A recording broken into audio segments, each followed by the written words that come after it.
You've got big dreams. You want fame. Well, fame costs. And right here is where you start paying in sweat. But I don't want to sweat. I'm a YouTuber. And more importantly, I'm a spiritual YouTuber, which means instead, I'm going to look at the relationship between putting in the work and getting a mentor versus trying to go it alone.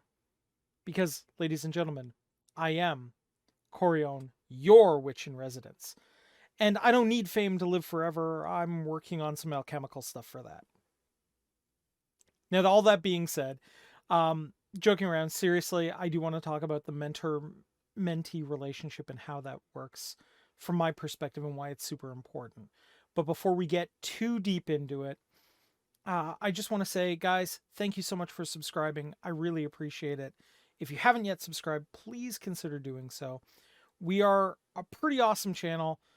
People seem to enjoy what I have to say, and if you do too, please consider subscribing, dropping a like on the video, and if possible, commenting along with us, because we really love to have the discussion. Now, with that obligatory ritual out of the way, let's talk about fame. Now, what strikes me when I watch this movie, and what a lot of people don't realize, is every one of the main characters seems to have a teacher that they identify with. Now, we all had that teacher in high school too, or grade school or whatever. We've all had one teacher that really sticks out in our minds as a person who kind of took us under their wing, made us feel like we were really alive in the sharing of knowledge. And that relationship is super important from a spiritual perspective. It really doesn't matter what tradition you're following. If you are following one, and even if you aren't, consider the importance of having a role model to guide you and advise you along the way. Now, I know a lot of people will say, well, gee, Mike, I can get that from books and whatnot. It's not the same. Because there are questions that you may have that you can't ask a book. Okay?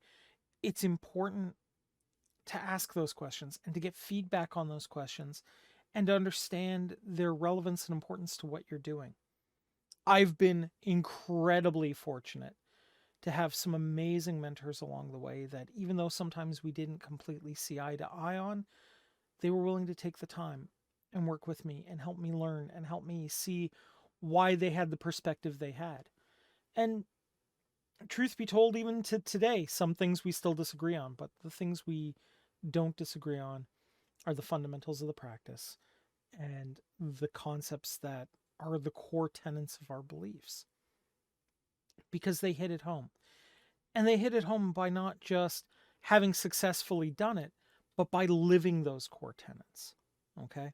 You can always tell a decent mentor by you listen to them and then experience them living it. Okay? One of my favorite examples of this is you guys have heard me talk about the amazement that is Pervy Sage. Well, whenever we went camping as a group, I'd set up my tent and whatnot. They'd set up their tent, and then they'd go about setting up a shrine to the gods. And that may seem a little weird for out in the middle of the bush camping, but it made perfect sense to us. Because when we were doing any sort of work, we needed a place of worship, and they created one as we needed. And when it was time to go, they cleared it out. They returned the earth back to its original state, and off we went. But it showed me how much a part of life that spiritual context was, and how important it was to them and to us that that spiritual context remain and be there always as kind of a background to what was going on and what we were doing. And even if it was just having fun, tossing around a frisbee, playing, with water guns or cooking a meal together, the gods were there with us. So for me, that meant a lot.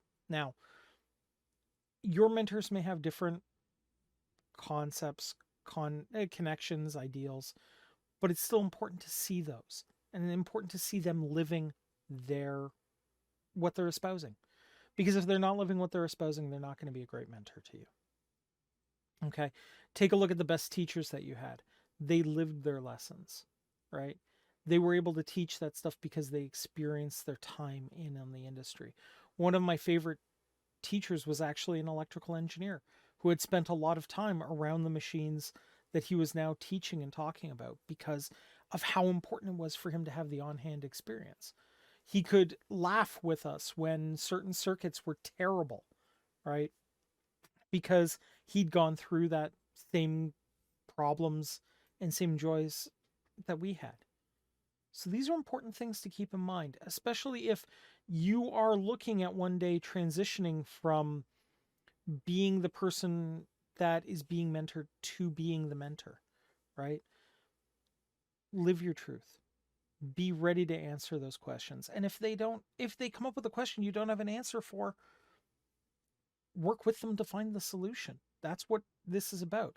The mentor is learning just as much as the mentee is, just differently.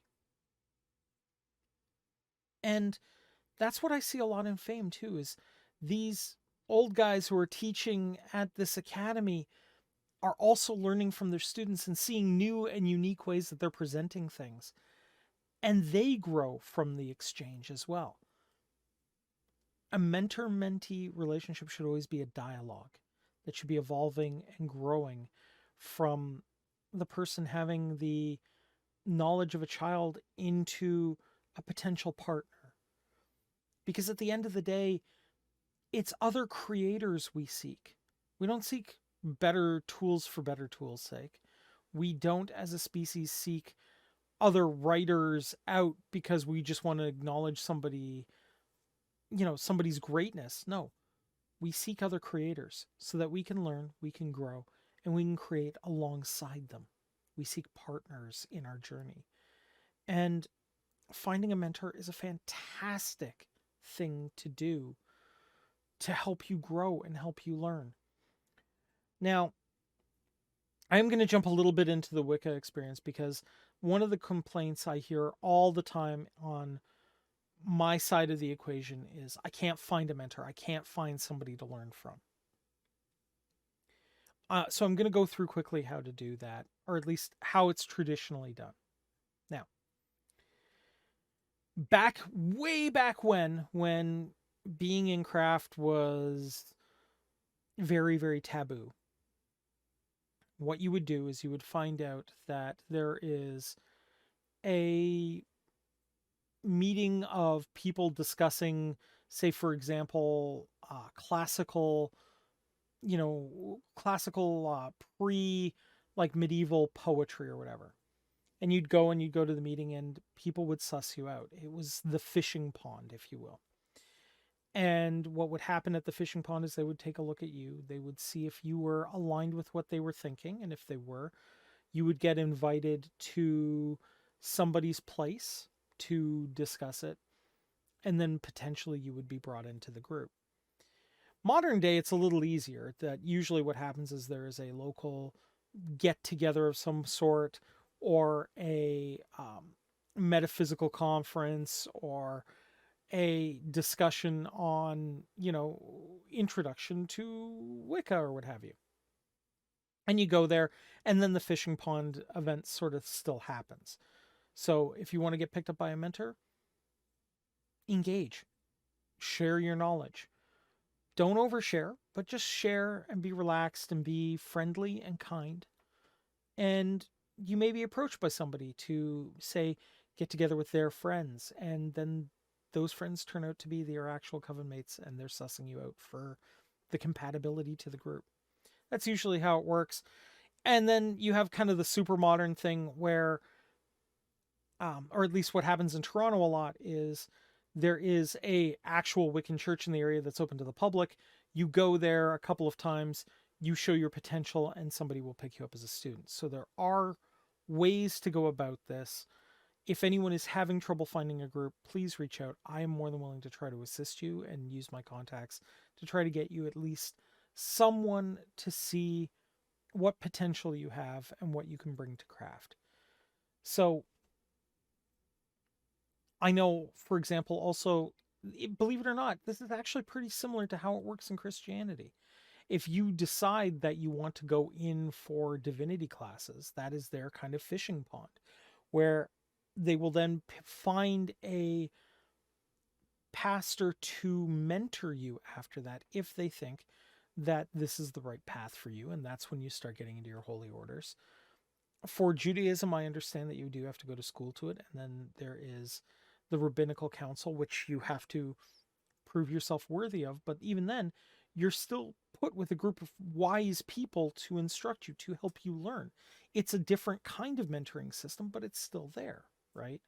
Um, in fact, I don't think you're going to find a spiritual organization that doesn't have something like that. The only groups I can think of that don't particularly have something direct like that would be um, agnosticism or atheism. And in those situations, I know that they are big fans of the lecture system.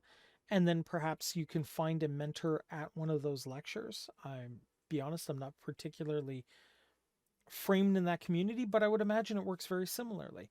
In fact, if we take a look at things like masonry or carpentry or electricity, all of them work on this system. And why? Because one person who is skilled, who has learned their craft, can teach hundreds if you give them the opportunity. And they can be that guide for that personal journey. I mean, heck, we're talking about a movie where they're doing it for art and artistic endeavors, which, when you get right down to it, is a pretty spiritual thing too, right?